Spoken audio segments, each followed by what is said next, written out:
Hello, I'm Nito Cobain. Welcome to Side by Side. My guest today is the Chairman and CEO of one of the largest financial institutions in our nation. He's a purpose-driven leader and a highly respected banker. We're talking about Truist Financial Corporation's Chairman and CEO Bill Rogers. Funding for Side by Side with Nito Cobain is made possible by... Here's to those that rise and shine, to friendly faces doing more than their part, and to those who still enjoy the little things. You make it feel like home. Ashley Home Store. This is home. For over 60 years, the everyday leaders at the Bud Group have been committed to providing smart, customized facility solutions to our clients and caring for the communities we serve.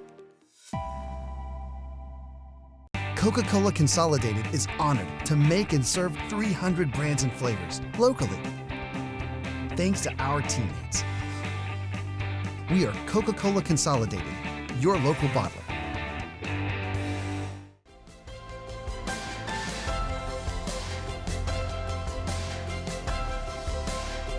Bill, welcome to Side by Side. I am delighted to have you here today. I got to ask you this question. How does it feel to run such a massive organization with 50,000 employees, right, footprint that really runs pretty nationally? You must have a lot of stress in your life. First, let me say it's an honor, actually, to run an institution like Truist, to be the leader of a purpose-driven organization, to represent 52,000 teammates and the work that they do. It's an honor. And that, quite frankly, that sort of negates the stress if you sort of stay focused on the purpose of what we do. Well, you've been a banker for a long time. You're a Tar Heel. You were born in the state of North Carolina. Your career has been quite celebrated. You went on to become the Chairman and CEO of SunTrust and corporate headquarters in Atlanta, and then you helped bring the BB&T and SunTrust together, right, and have a merger of equal now called Truist. How did the name Truist come to be? You're not the first person to ask that question. Yes. Well, it starts with I think there are about 300 million companies in the world. So there are a lot of names that have been used. Yes. And then we started a process. We used a company to help us with this process. Find a name that would represent who we are. Find a name that can be protected, a name that you can live forever. Find a name that's not mean something else in another language. You've got to go through all that process. And then the name Truist sort of came up organically. Different people see different things in it, which I love. The T at the beginning, the T at the end come together for our logo. So the concept of technology and touch equal trust, as a concept. Yes. There's a U and the I in Truist, so we and I are represented in that. There's a concept of trust. So there are a lot of elements in the name, but at the end of the day, the brand's what you make it. There are a lot of names like Apple, Amazon, whatever it may be, and what we talk to our teammates is it's the brand that we make it, the actions that we take, the things that we do. That's what's going to represent our brand. The values that you represent. The values that we represent every day. You speak a lot about purpose-driven right, leadership, purpose-driven corporation. What does that mean? I think at its core, it is focused on the why, not focused on the how or the what. If we start talking to teammates about how or what, I think we've sort of lost our way. We talk about why. Why are we here? What's our purpose? What are we trying to accomplish? We define our purpose as to inspire and build better lives and communities. So we start with better lives for individuals. The work that we do helps our communities. We add the word inspire. That means we've got to be first. We have to be bold. We have to do things that are in a leadership position. And we ask our teammates to talk about their own personal purpose. Why are they here? Does the work matter? What it is. I think people want to work for companies that do something meaningful. I think people want to do business with companies that do something meaningful, and trying to bring all that together. Speaking of leadership, Truist has the Truist Leadership Institute. Right, exactly. And from afar, I watch what's all the good that you do, both in schools with leaders, right, corporate leaders, school leaders. Tell me a little bit about what does it do, and why would a bank have a leadership institute? Yeah, I think it is a good question, but it actually is a great parallel, because at the end of the day, leadership's what matters. I mean, we're sort of driven by leadership, and you can't be a purposeful organization. We can't achieve what we want to do without great leaders. And great leaders aren't necessarily born. You know, they have to be trained, and we have to do the work, and we have to invest in leaders. And we've have this Truist Leadership Institute. So we have this physical facility, which is fantastic, but what we do inside the building, so what important. is it? Is it a center? Is it It is a center in Greensboro. And you have conference rooms and conference rooms, hotel rooms, all geared, you know, in a fantastic setting. So when people come there, they have a different feeling. They know what they're there to do, accomplish something great. They put the phones away, they put everything away, get accomplished on. And you have your own faculty there? We have our own faculty there. And so we not only train our own leaders, which is really critical, but we work with our clients. And our clients have their, work with them on their leadership. And we work with, and you mentioned public schools, we work with principals of public schools. I mean, there's no better, more important investment that we can make in the leadership of a school. And so we invite principals from around the country to come to our Leadership Institute and learn sort of the basic principles of leadership and have that involved and be the ripple effect for what they do as students every day. That's awesome, Bill. That really is awesome because, if there's any, we're talking about financial capital in a bank, but there's also relational capital with your clients and with the leaders in any community. And the footprint of Truist is not just in the Eastern Seaboard anymore, is it? It's across the country. Well, we think about, we don't think about a footprint necessarily, but we have branches in 17 different states. But our footprint, meaning our reach, the things that we do, are nationwide. Yes. Absolutely. And international. And international, yes. Yes. So give me some stats, like how many branches, how many employees, how many, what do you call them, service centers, operations centers. Right. There are lots of them. There are lots of those, aren't there? There are lots of those. There are about 2,000 branches, about 52,000 teammates, as we refer to our employees, because that's an important concept of we are one team. Exactly. Then we have operations centers, all across the country in different locations. So if someone is asking, how does a bank work? We write a check, or today we electronically process payments and so on. I remember the old days, Bill, when I went in a bank operations center, and you saw those hundreds of people sitting there, and you see these trays of checks, and they're actually, I guess, encoding or decoding, whatever the word is, these checks. It doesn't work like this anymore. It's completely different. It's completely different. But at its core, what we do for communities and how we help businesses start, how we help people get their first car to drive to their first job, how we put somebody in their first home with their first mortgage. That fundamental of our business hasn't changed, and that's so critical to what we do. The purpose. The fundamental, the why. What we do and how important it is. Who doesn't remember their first mortgage? Who doesn't remember their first car, what they did with it and how it helped them grow and prosper. So those things are fundamental to what we do. But you're right, in terms of the physical interactions and what's changed, it's dramatic. Digital banking. Today, just take an example, you talked about your checks and deposit. You think about the physical, we go to the bank, we deposit the deposit check. 2/3 of all deposits today are electronic. So fundamental change are done digitally, so that take the picture on the phone and deposit the check. I watch my wife do it. The check comes in, she takes a picture, bam, within 1 second, it's deposited in the checking account. I don't know that I have the capacity to fully understand that. I'm 100% sure you've got the capacity to understand it. And clearly what happened in COVID, for example, is a lot more people adopted digital technologies. So even those who maybe had some resistance, by necessity. Just by necessity. And what happened is they really liked it. Said, hey, this really works. And our concept is to marry the digital, marry the technology with the touch. We never want to lose the touch component. We don't want to just be a digital organization. We want to have the touch. And if the technology and the touch come together, in other words, if maybe in the physical or the digital transaction you wanted to talk to someone physically, can you do that, interchangeably? So can you create that touch and create that experience? High tech, high touch. And we think that's the formula that equals trust. Because ultimately, that's the relationship we want to have with someone. Is it's predicated, its foundation has to be on trust. Technology and trust, the T at both ends of Truist. The T at both ends coming together. Yes.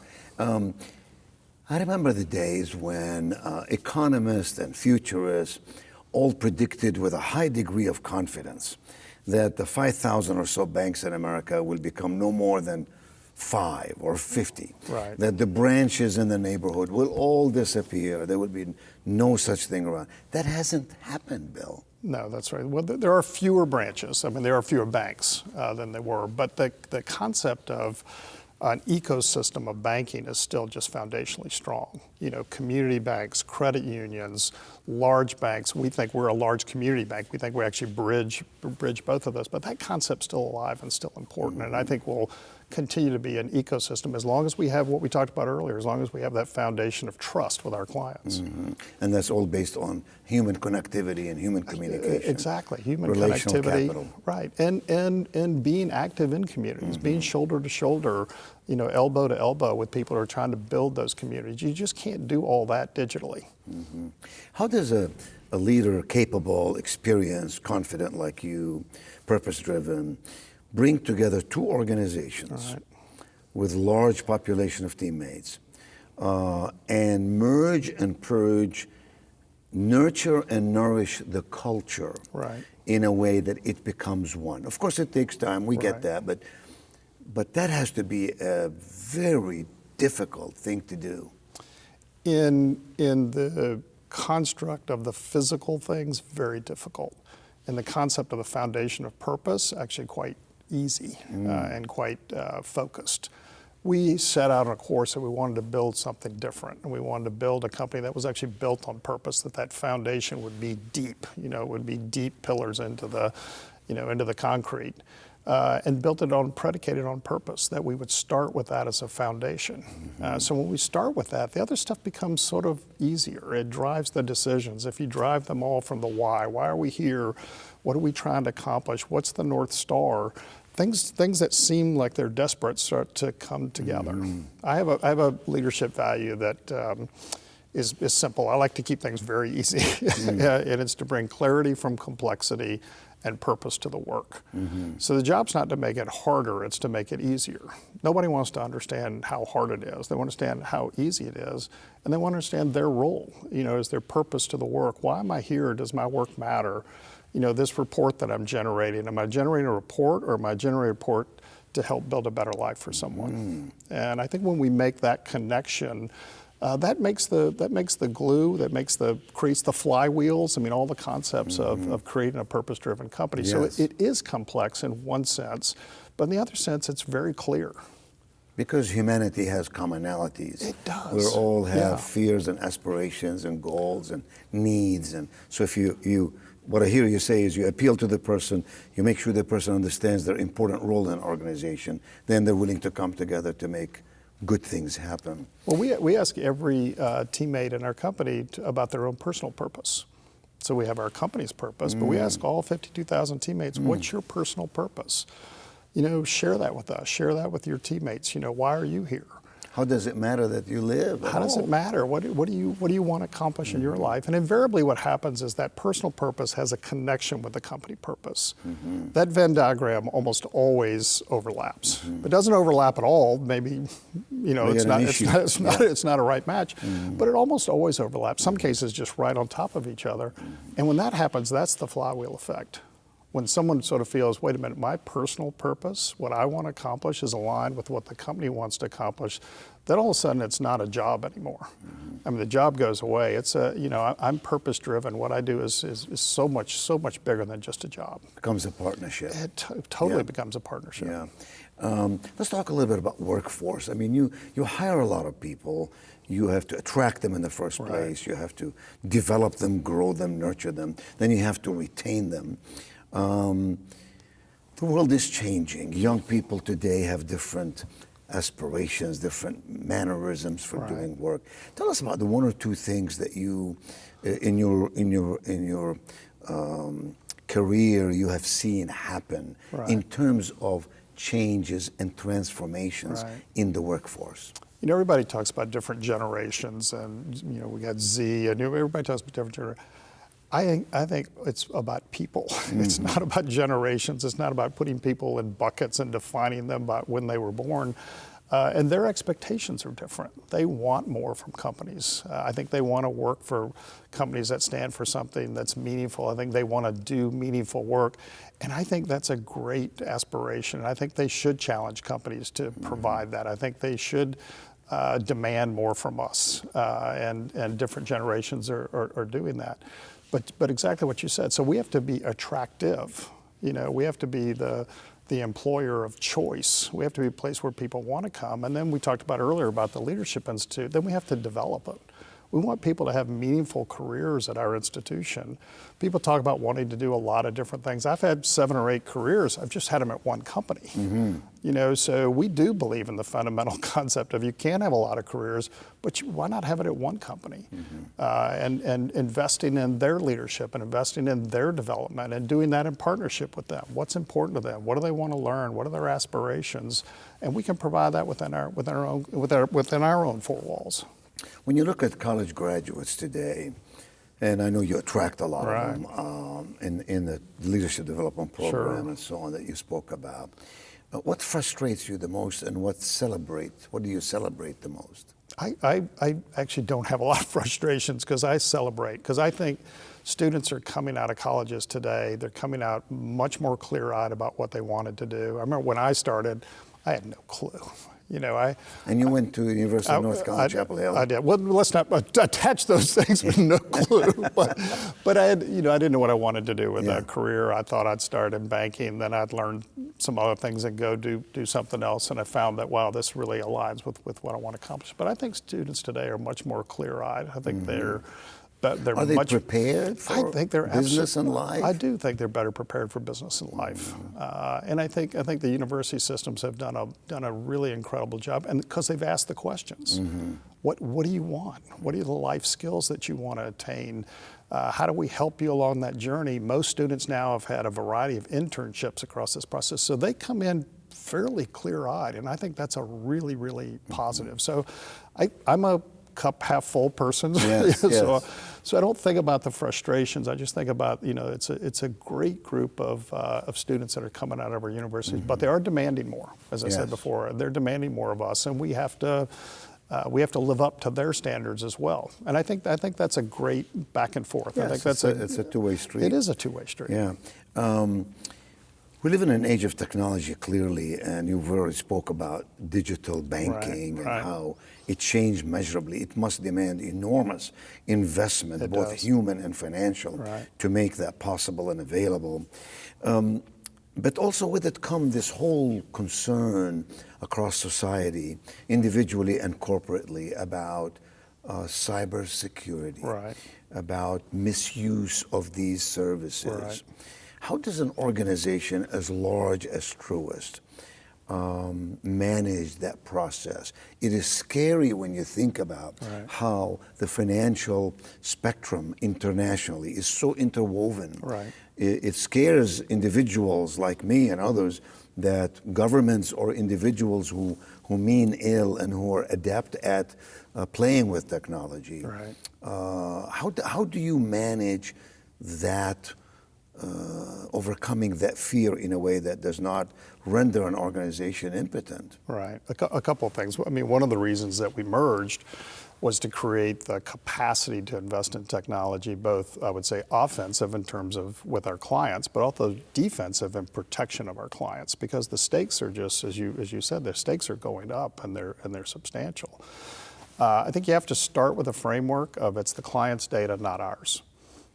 I think that's sort of a fundamental place that you have to start from. And then we have a fiduciary obligation to protect that data for our clients. So we start with that as a premise, and that's foundational to everything we think about. And then we test. We're constantly testing. We have people who are trained to attack us internally, sort of to our own teammates. We hire third parties to try to accomplish that. We hire third parties to help evaluate us. Our regulators do these horizontal reviews. They look at us relative to everybody else.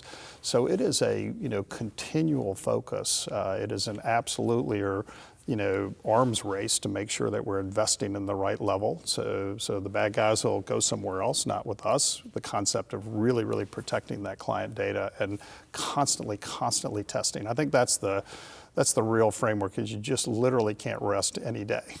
because unfortunately the bad guys are also investing a lot, and we have to make sure that we're one step ahead.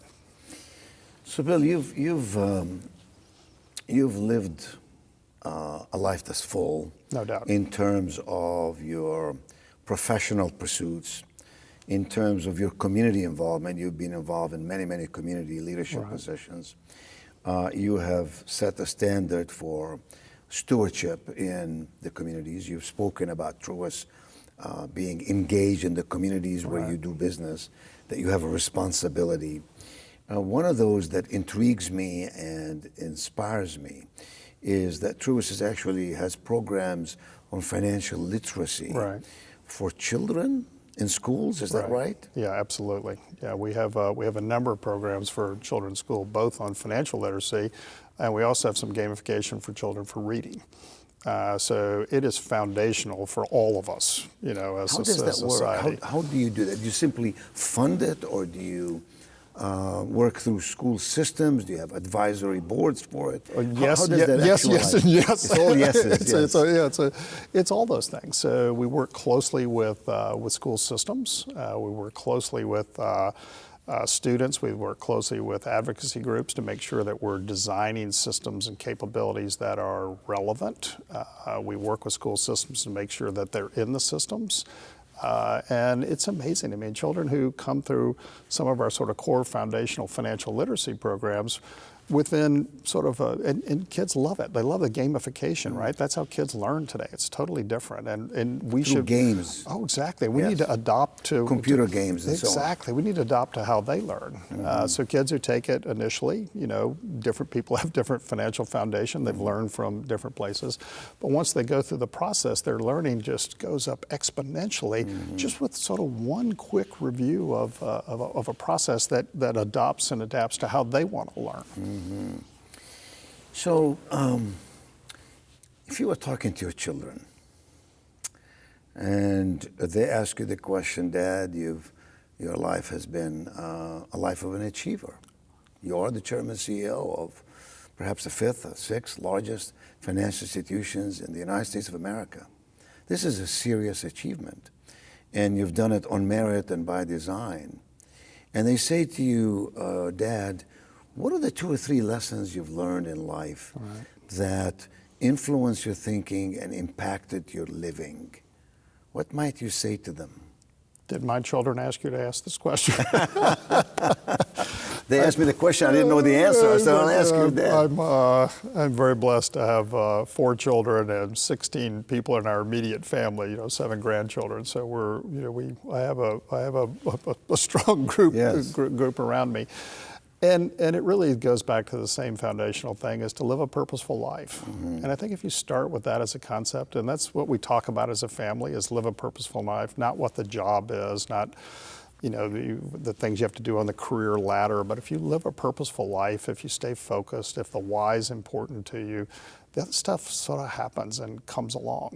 And then the scorecard is about living a purposeful life. Did I help people? But some people don't know how to do that, Bill. I think I agree with that, and I think that's why it's important to have the conversation and to ask people, again, back to our personal purpose, asking teammates of what is important to you, what do you want to accomplish, and then you figure out whether the career things and all the other pieces come together with that.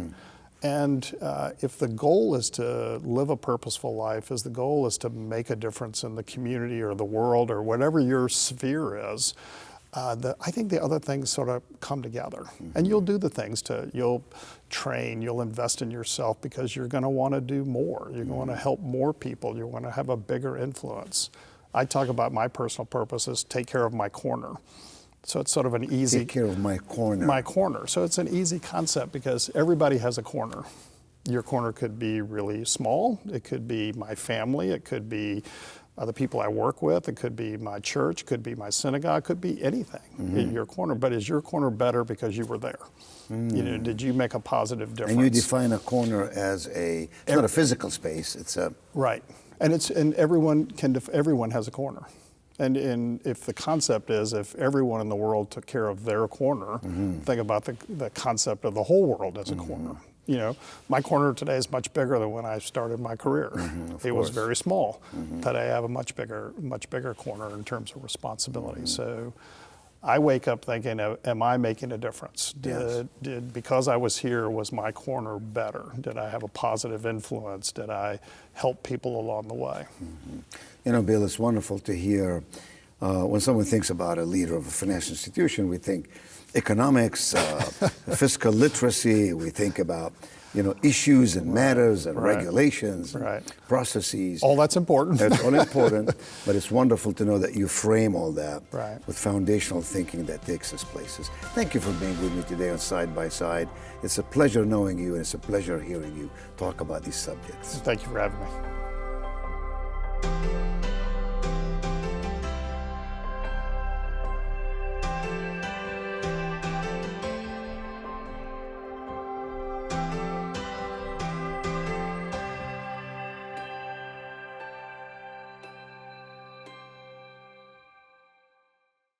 Funding for Side by Side with Nito Cobain is made possible by Here's to those that rise and shine, to friendly faces doing more than their part, and to those who still enjoy the little things.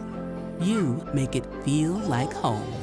Ashley Home Store. This is home. For over 60 years, the everyday leaders at the Bud Group have been committed to providing smart, customized facility solutions to our clients and caring for the communities we serve.